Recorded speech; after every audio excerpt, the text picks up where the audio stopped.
Our jury begins with a figure whose recent passing has reignited the flames of this controversy. Tonight, South Florida is remembering a local legend. Renowned criminal defense lawyer Roy Black has died. Roy Black, a legal titan, a man known as the Professor.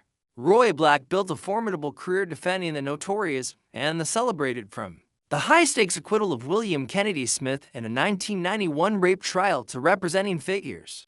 Issue of American Lawyer magazine. The rape trial of William Kennedy Smith captured the attention of the nation and was televised live on Court TV in December 1991. In this month's American Lawyer, 4 experienced trial lawyers, Peter Fleming, Jack Littman, Floyd Abrams, and Victoria Tunsing, take a close look at the cross-examination techniques of William Kennedy Smith's lawyer, Roy Black, and prosecutor Maura Lash.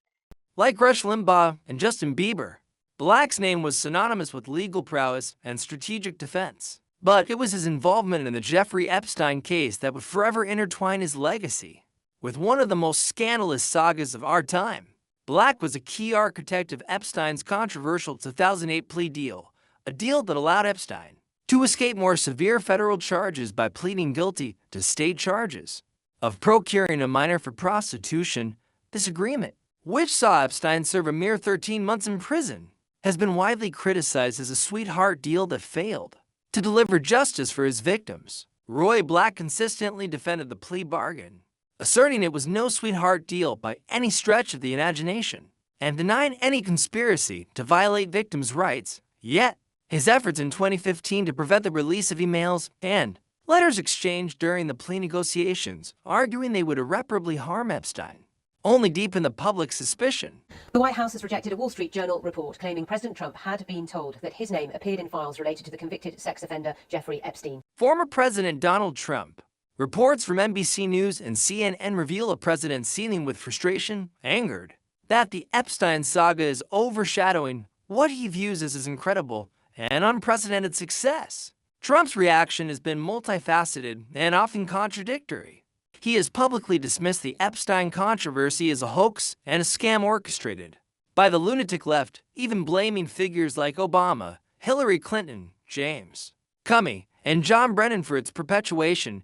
He has fueled conspiracy theories, at times claiming he would release more documents, only to later state there are no more to release, or that they are forged by his political enemies. In a striking display of his frustration, CNN reported that Trump lashed out at some of his own supporters, labeling them weaklings who are falling for Democratic bullshit, and stating he no longer wants their support.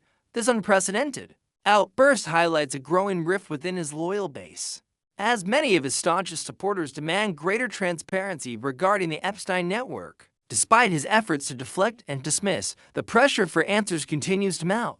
Even some of his allies, including House Speaker Mike Johnson and former Vice President Mike Pence, have publicly called for more transparency and the release of all relevant files.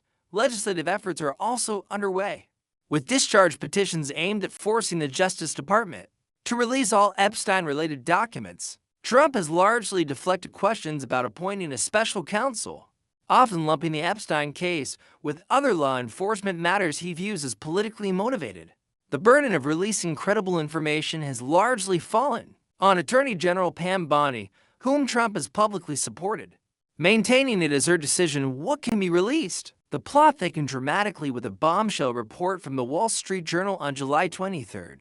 The report revealed that U.S. Attorney General Pam Bondi had informed President Trump in May that his name appeared in investigative files related to Jeffrey Epstein. This disclosure immediately plunged the Trump administration into a deeper political crisis. While the White House initially dismissed the report as fake news, a White House official later conceded to Reuters that they were not denying the presence of Trump's name in some files. It was noted that Trump's name was already part of materials Bondi had compiled earlier for conservative influencers. Donald Trump's association with Jeffrey Epstein is not new. Their relationship dates back to the 1990s and early 2000s, during which they were reportedly friendly. Trump's name appears multiple times on flight logs for Epstein's private plane from the 1990s. Furthermore, Trump and several members of his family are listed in an Epstein contact book, alongside hundreds of other individuals.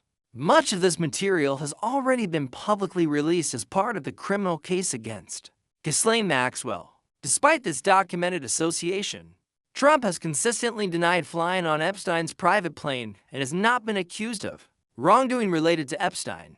He maintains that their friendship ended before Epstein's legal troubles began decades ago, adding another layer of controversy.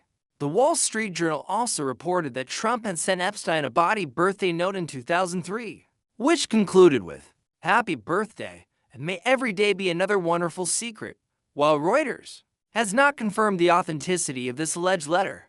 Trump has vehemently denied writing or drawing any such materials and has filed a libel lawsuit against the journal and its owners, asserting that the birthday note was fake. The demand for transparency in the Epstein case has reached a fever pitch, fueled by a relentless public pressure campaign, particularly from Donald Trump's own supporters. The core of this demand centers on one elusive item, the so-called client list. There is a widespread belief among the American public that this list, detailing individuals involved with Epstein, must be made public. The sentiment is clear. Until this list is released, the public will not be at ease, and for Donald Trump, failing to deliver could mean losing a substantial portion of his support base. The saga of the Epstein files is far from over.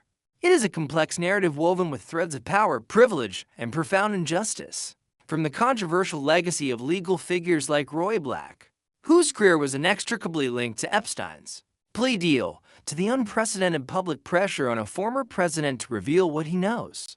This case continues to expose the vulnerabilities within our systems of justice and governance. Donald Trump's reactions, his public pronouncements, and the ongoing debate surrounding his alleged connections to Epstein underscore the deep divisions and distrust that permeate the American political landscape. The demand for the client list is more than just a quest for names. It is a cry for accountability, a desperate plea for transparency in a world where the powerful often seem to operate above the law. As the echoes of this scandal reverberate through the halls of power and across the nation, one thing is clear: the public will not rest until every shadow is illuminated, every secret unveiled, and every individual, regardless of their status, is held accountable for their actions. The Epstein files are not just a story of a single man's crimes. They are a testament to the enduring power of public will and a stark reminder that in the pursuit of justice, silence is never an option.